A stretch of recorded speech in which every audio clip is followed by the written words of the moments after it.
Un, dos, tres i...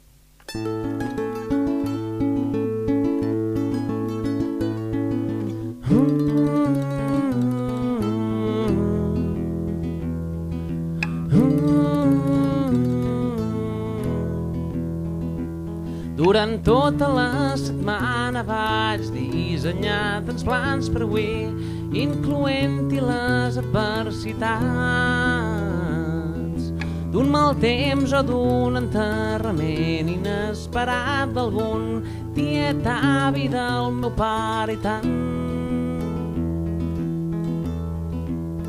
desconegut per mi.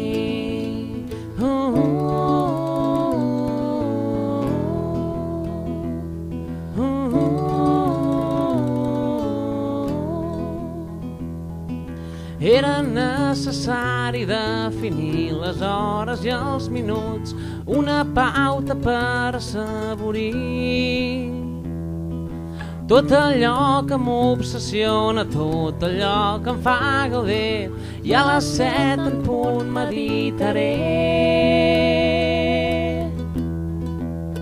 Si m'aixeco del llit,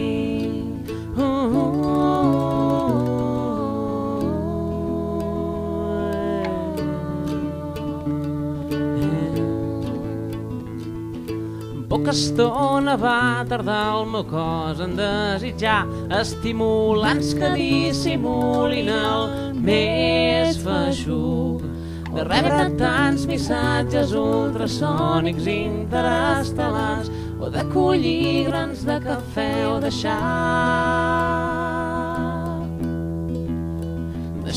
secar el tabac.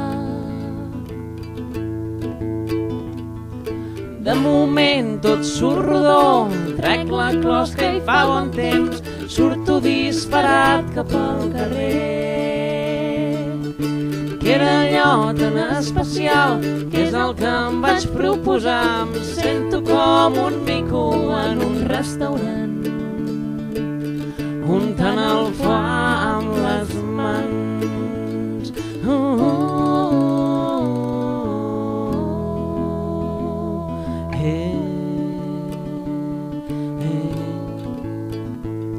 Durant tota la setmana vaig dissenyar tants plans per avui, incloent-hi les adversitats. Però m'he donat que la més gran de les adversitats és desitjar canviar les coses amb la ment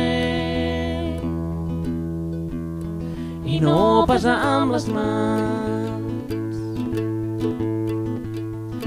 20 paisatges al meu cap, no sé pas quin d'ells triar, surto disparat cap al carrer. Que era allò tan especial, que és el que em vaig proposar, em sento com un mico en un restaurant, untant el foie